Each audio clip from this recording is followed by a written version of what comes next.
Dans cette capsule vidéo, nous allons explorer le processus de création d'une demande indépendante. La demande indépendante est une source de besoin très souvent utilisée pour les articles ayant une planification proactive avec le type de planification déterministe, le type PD par exemple. Commençons par regarder l'état de la situation sur notre article au niveau de la planification.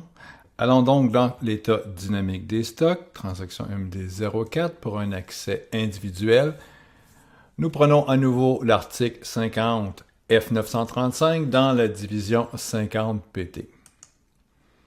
Cet article a maintenant un type de planification déterministe, PD. Si je double-clique sur le code de l'article, je peux arriver directement dans sa fiche article en mode d'affichage. Et nous pouvons constater effectivement que le type de planification est le type PD, planification déterministe, avec une taille de lot fixe de 7500 et un délai prévisionnel de livraison de 7 jours et un temps de réception d'une journée.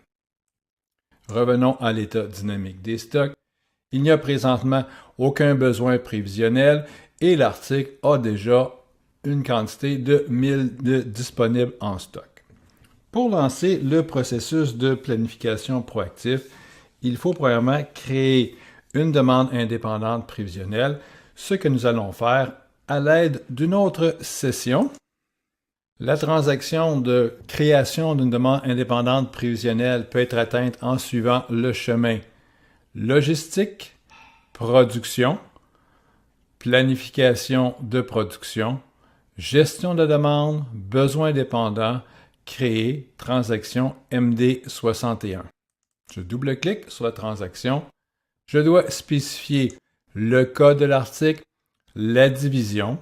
Je dois aussi spécifier les tranches de temps qui seront utilisées pour créer la demande indépendante prévisionnelle. Ici, M est pour mois, mais j'ai d'autres choix évidemment, comme par exemple ici, je préfère une planification par semaine.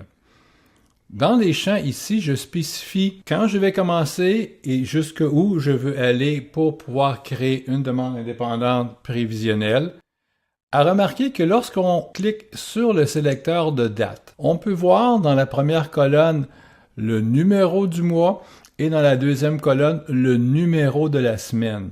Il est important de prendre conscience du numéro de la semaine parce que dans le tableau des besoins indépendants prévisionnels, on ne voit pas de date telle quelle, on voit plutôt des numéros de semaine. Comme par exemple, si je clique ici sur le 1er juillet, qui est en fait la semaine numéro 27, et à l'étape suivante, je clique sur le crochet pour poursuivre, ce que je vois effectivement, c'est que dans le haut ici, on voit W27, donc c'est la semaine numéro 27. Donc c'est un petit peu mélangeant au début de ne pas voir des dates ou voir des numéros de semaine, c'est la façon que le système fonctionne. Si je veux rentrer une prévision indépendante, tout ce que j'ai à faire, c'est simplement d'entrer les données, comme par exemple, je pourrais dire 5000 par semaine pour les 3 premières semaines, et mettons 7500 par la suite pour 2 autres semaines. Donc, j'appuie sur la touche Entrée, j'ai une validation et je peux sauvegarder ces données en cliquant strictement sur la disquette. J'ai le message de confirmation dans le bas de l'écran disant que les besoins ont effectivement été sauvegardés. Pour voir le résultat, je peux retourner dans ma session de l'état dynamique des stocks. Ici. Évidemment, ici, les besoins n'apparaissent pas de façon spontanée. Je dois rafraîchir mon écran encore une fois. En cliquant sur le bouton Rafraîchir, je vois mes besoins indépendants prévisionnels qui apparaissent. Les besoins indépendants étant supérieurs au stock disponible, on voit que le stock devient de plus en plus négatif. Pour régler cette situation, il faut que j'exécute la planification des besoins matières afin de créer des réapprovisionnements planifiés. Donc, si je veux exécuter la transaction de planification des besoins matières, je vais aller dans une autre session et je vais appeler la transaction MD02 par exemple, ici, où je pourrais prendre même la transaction MD03, dans l'année qu'il s'agit d'un article de type AWA. Il n'y a pas de composant à planifier. J'appuie sur la touche Entrée.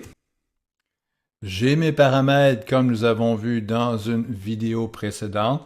J'appuie sur la touche Entrée. J'ai mon message de vérification des paramètres. On accepte le message. On appuie à nouveau sur la touche Entrée pour lancer le processus. Et j'ai la confirmation dans le bas, comme quoi le calcul des besoins a été effectué. Si je reviens dans mon état dynamique des stocks, dans mon autre session, ce que je vois, c'est aucun changement pour le moment. Je vais rafraîchir pour voir apparaître les réapprovisionnements planifiés. Okay, donc les ordres planifiés ici, qui me permet d'avoir un stock projeté qui devient ou qui est maintenu en fait dans le secteur positif. Donc, c'était essentiellement la création d'une demande indépendante prévisionnelle pour un article en planification déterministe, allant même jusqu'à l'étape d'exécution du calcul des besoins.